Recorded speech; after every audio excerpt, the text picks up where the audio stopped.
बोली वृंदावन बिहारी लाल की जय। जय जय श्री राधे, जय जय श्री राधे।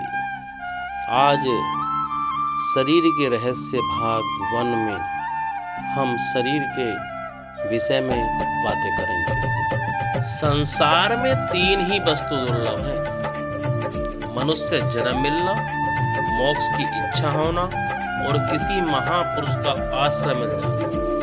ये तीनों वस्तु ही भगवान की कृपा से प्राप्त होती है। जीव ने अनेक जन्मों के पुण्य पुंजों से इस शरीर रूपी नौका को खरीदा है। संसार सागर से पार जाने के लिए जब तक ये शरीर रूपी नौका सब तरह से ठीक है, तब तक इससे संसार सागर को पार कर लेना चाहिए। यहाँ बताया गया है, एकादश स्कंद में भगवान उद्धव जी से कहते हैं, निर्दयामदम शूलम सुदुर्लभम लवम सुखं संकल्प गुरु कर्णधारम मयानुकूलेन नभ स्वरेत पुमान भवेदिन्ह तरेत से आत्मा। मनुष्य का शरीर सबसे श्रेष्ठ है। जो जीव के लिए दुर्लभ था वह भगवत कृपा से सुलभ हो गया और ये मनुष्य शरीर संसार सागर को पार करने की सुंदर नौका है। गुरु इसके कर्णधार हैं अर्थात संचालक हैं और भगवान कहते हैं कि मेरी अनुकूलता रूपी अनुकूल वायु बह रहा है। ऐसा संयोग पाकर के भी जो भव सागर को पार नहीं कर लेता वह आत्मघाती है। संस्कृति पारावरे ग्रहादि विशेष संपूर्ण निसंशयम्बुताड़म कर्म समिदिस्तास संचल। यह संसार एक समुद्र है और विषय रूपी जल से भरा हुआ है, अर्थात शब्द स्पर्श आदि के विषयों से यह परिपूर्ण है। मनुष्य शरीर इसे पार करने की नौका है। यह नौका प्रारब्ध रूपी वायु से इधर उधर घूम रही है। यह नौका 9 छिद्रों वाली है। जिन छिद्रों से विषय रूपी जल इसमें भरता जा रहा है, नौका का स्वामी जीव महा आलसी है। वह छिद्रों को रोकता नहीं है। जैसे नौका में जब जल भर जाता है तब नौका डूब जाती है, इसी प्रकार विषय रूपी जल इसमें भर जाने से ये डूब जाएगी, पार नहीं हो सकेगी। यदि कोई पुरुषार्थी इन छिद्रों को रोक दे, विषय रूपी जल को मन में न आने दे, तो सुख पूर्वक संसार सागर से पार हो जाएगा। संसार में हजारों जातियां हैं, उनमें मनुष्य योनि में जन्म होना दुर्लभ है। मनुष्यों में ब्राह्मण क्षत्रिय वैश्य जाति में जन्म होना और भी कठिन है।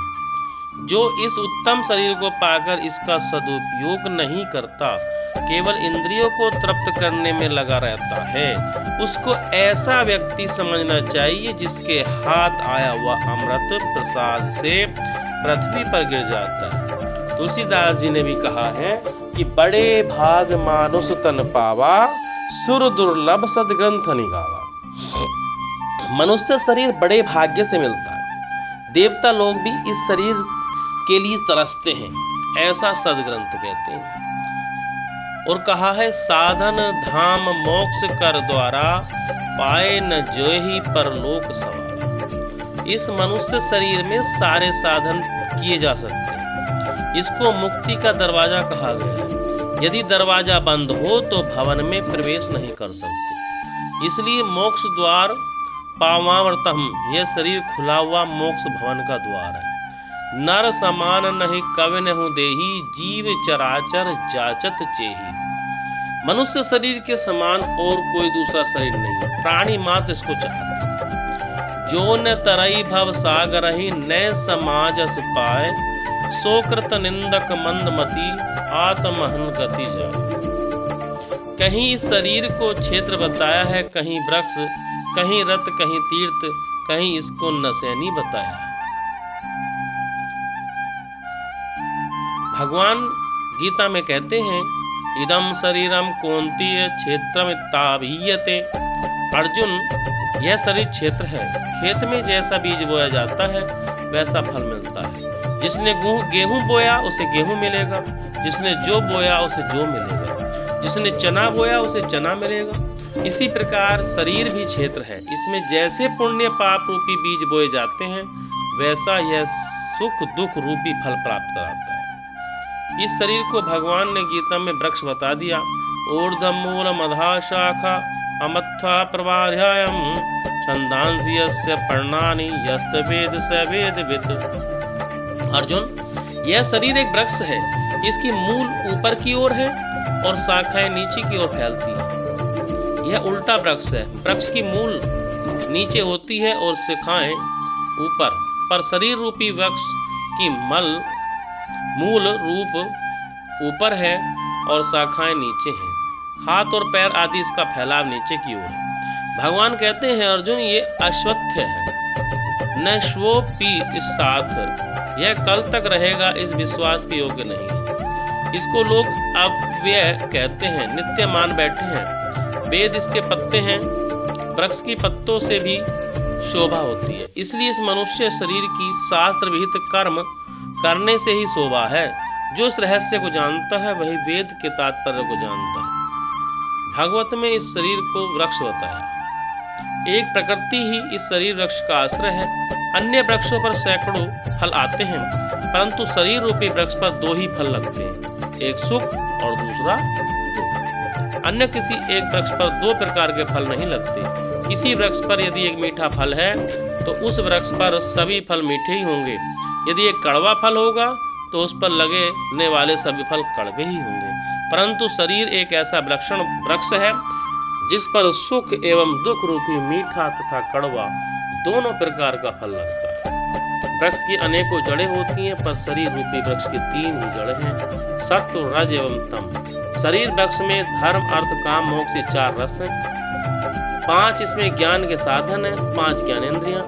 यह शरीर वृक्ष 6 स्वभावों वाला है। जायते, अस्ति, वर्धते, विपण्यते, अपेक्षते, नश्यते। जन्म लेना, सद्रूप में व्यवहारित होना, वृद्धि, परिणाम, क्षय और विनाश। इस शरीर रूपी वृक्ष की 7 त्वचा है, त्वक, मांस, रुधिर, आस्त्र, मेदा, मज्जा, अस्थि। इस शरीर रूपी वृक्ष की 8 शाखाएं हैं, 5 महाभूत, प्रकृति, महत्व, अहंकार। इस शरीर रूपी वृक्ष में 9 छेद हैं तथा इसमें प्राण, अपान, व्यान, उदान, समान, नाग, कर्म, ककल, देवदत्त, धनंजय, ये 10 पत्ते हैं।